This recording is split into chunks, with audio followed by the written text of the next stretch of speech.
பெருமாள் மீது விஸ்வாசம், ரக்ஷிஷ்யதீதி விஸ்வாசகான்னு ஆகமத்துல எடுக்கிறார், தேசிகனும் எடுக்கிறார். அதை பெருமாளிடத்தில் நம்மை ரட்சிப்பது பெருமாளுடைய சக்தி கூட இல்லை, அவன் மீது நாம் வைத்திருக்கக்கூடிய நம்பிக்கை, விஸ்வாசம்தான் நம்மளை ரட்சித்துக் கொடுக்கும்.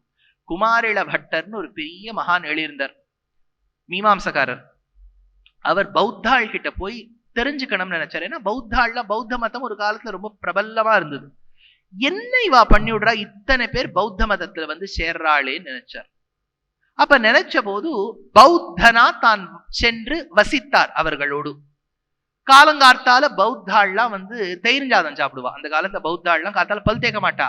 இன்னும் சுவாமி பெப்சோடென்ட் அது இதெல்லாம் ஒண்ணு தேக்க மாட்டா. பௌத்த ஆளுக்கு பல் தேக்கிற பழக்கம் கிடையாது அந்த காலத்துல. இப்ப தலைலாமா தேக்கலாமோ என்னவோ, அந்த காலத்துல பௌத்தாள்லாம் தேக்க மாட்டா. அதனால்தான் ஆண்டாள் தன்னுடைய பாசுரத்துல சொல்றா, செங்கல் பொடிக்கூரை வெண்பல் தவத்தவர். வெண்பல் தவத்தவர்ங்கிறதுக்கு ஒரு வியாக்கியானம், தேக்காதவா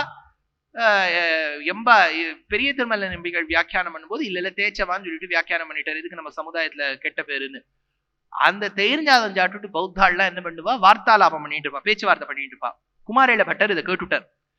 கேட்டுட்டு பௌத்த மதத்துக்குள்ள என்னெல்லாம் லூப் ஹோல்னு கண்டுபிடிச்சிட்டு வந்துட்டார். இதை ஒரு சிஷ்யன் பார்த்துட்டான், இவன் இந்த மாதிரி திருட்டுத்தனம் பண்ணிருக்காருன்னு. குமாரில பட்டரை நேர ஒரு மலையின் உச்சியிலேருந்து போய் தள்ளி விட்டுட்டான்.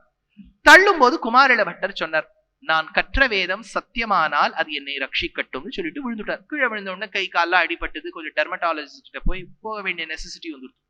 இவர் அங்க போகாம நேர கிளம்பி ஆச்சாரியங்கிட்ட போனார், வேதம் கத்து கொடுத்த ஆச்சாரியங்கிட்ட. பார்த்தேளா, உங்களை நம்பி நான் வேதம் கத்துனேன், எனக்கு பாருங்க இப்படி ஆயிடுத்துனார்.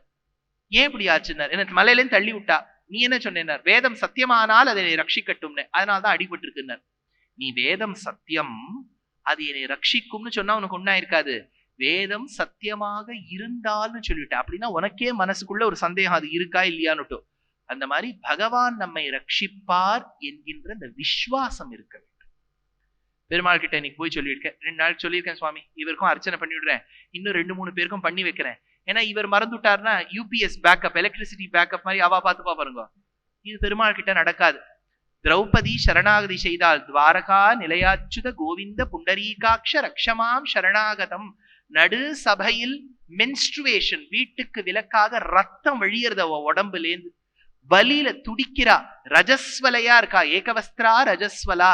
அப்போ வஸ்திரத்தை விட்டு நாராயணனை நம்பி விட்டா ரட்சிக்கப்பட்டாள். கஜேந்திரனும் ரட்சிக்கப்பட்டான், பிரஹ்லாதனும் ரட்சிக்கப்பட்டான்.